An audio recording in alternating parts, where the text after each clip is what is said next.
Subsidies for solar panel manufacturers in China. China for many years suffered from serious air pollution. Primary sources of pollutants include exhaust emission from Beijing's more than 5 million motor vehicles and coal burning in neighboring regions. A particularly severe smog engulfs the city for weeks in early 2013 and early 2015, elevating public awareness to unprecedented levels and prompting the government to take out emergency measures about it. Good morning, future economists. My name is Shauna and this is the Genius Macchia. And we're here today discussing the issue regarding subsidies for solar panel manufacturers in China. First of all, why does the government subsidize solar panels? To reduce the consumption of coal, because coal is bad. That's right. Well done. But that's not what we will talk about today. We'll also evaluate the effectiveness of government intervention and the purpose of a subsidy. Firstly, we need to discuss the nature of a subsidy and why it's used on a good like a solar panel. Let's take a look at this graph and then you go. As the diagram illustrates, the MSB lies above the MPB, and the difference between the two consists of positive externality. The socially optimal level is where MSB equals MSC, i.e. Q star. However, due to under-allocation of resources, the output consumption is at Q1. According to the diagram, the socially optimum level is more than the equilibrium. This means that we are under-consuming solar panels, merit goods. So, how do we correct this? A subsidy is the amount of money paid by the government to a firm per unit of output. By giving subsidies to the producers of the good with the positive externality, we will result in increasing and shifting the supply curve downwards.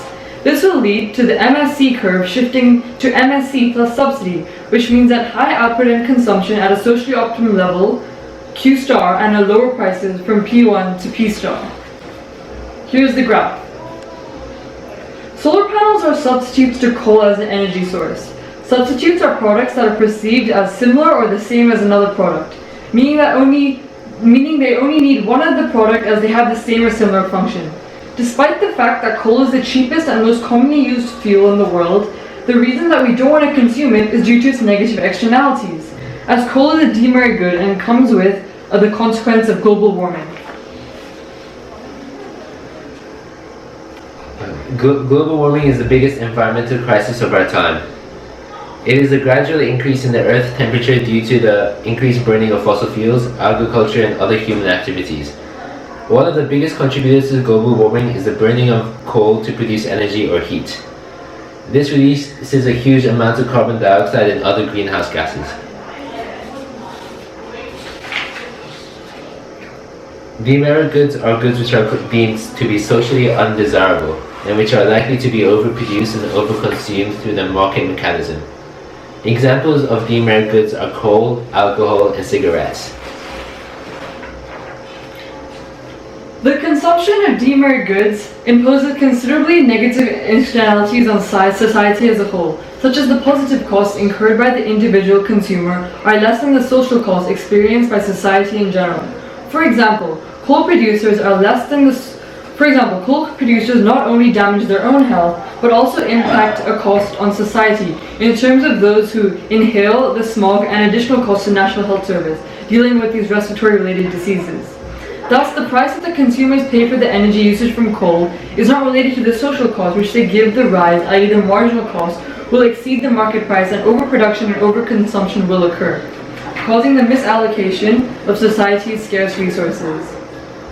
Here's the graph. In negative consumption externality, the MPB is not reflecting social benefit, and thus MSB lies below MPB. The vertical distance between MPB and MSB is the negative externality. The optimum level of consumption is where MSB equals MSC, i.e. Q star. However, the negative externality is being ignored, and there is an overconsumption of the goods at Q1. The free market fails to control the manufacturing and sales of coal, because if solar panels are left to the free market, no firms will produce solar panels as they're expensive to build. Hence, the Chinese government will intervene in the market by subsidizing solar panel manufacturers to lower the cost of production. Solar panels are merit goods, and hence why the government subsidizes it. Merit goods generate substantial positive externalities. Merit goods are those goods or services that the government feels that people underconsume, and which ought to be subsidized at the point so that consumption does not depend on the ability to pay for the good or the service. The important point is that people had to pay privately through the market for such merit goods, as solar panels, as they will consider only the private benefits and their private costs, and will thus consume too little from the point of view of the best interest of society as a whole. The problem of underconsumption is illustrated in the figure below. As the diagram illustrates, the MSB lies above the MPB, and the difference between the two consists of positive externality. The socially optimum level is where MSB equals MSC, i.e. Q star. However, due to the underallocation of resources, the output consumption is at Q1. However, consumers will naturally produce energy using coal, as it's a lot cheaper, which brings upon higher revenue. Coal does not have that much of positive benefits, as consumers perceive as they notice the efficiency at cheap prices. Therefore, they bring upon a demerit good and market failure. Coal is the most commonly used resource, generating energy, so it will be difficult for coal to fully replace the existence of solar panels, since coal is relatively abundant, cheap, requires advances of technology, skilled labor, and not to mention the external variables such as time, location, and weather. Solar panels are a weak substitute of coal. Solar panels and coal have low CED. The percentage change of solar panels is much greater than the percentage change in demand of coal. An increased supply of solar panel will not reduce the demand of coal to a large extent. All of these factors will make it much harder to reduce the negative externality of coal. The limitations to subsidies. Subsidies only provide monetary support, and subsidies lack the administration and monitoring over the use of the given subsidy. They do not directly provide the skill or the barrier for labor in this market. However, the subsidy could be used for training. A time lag is incurred, as the subsidy will take time to be effective due to the time taken for sufficient training methods and correcting the market failure. In order to correct this, the government will need to implement other policies in addition to this to reach the socially optimum level of output. Optimum is always the best. For example, this is an example of how positive advertising could be used. Through positive advertising, government can persuade consumers to increase their consumption and thus lead to a shift of MPB to the right, i.e. increase in demand.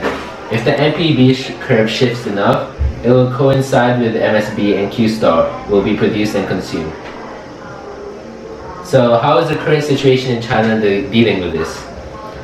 Installed over 23 gigawatts of wind capacity in 2014, or about 45% of wind power capacity installed worldwide.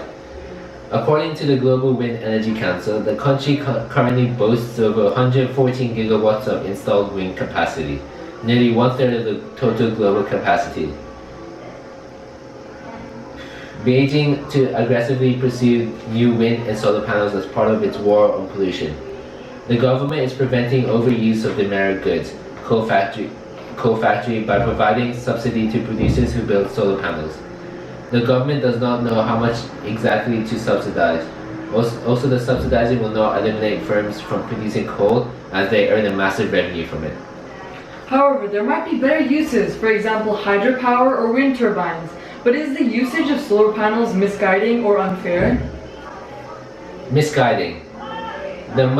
This might be misguided because it is unfair and destructive to other countries, as China government is over subsidizing solar panel manufacturers in China.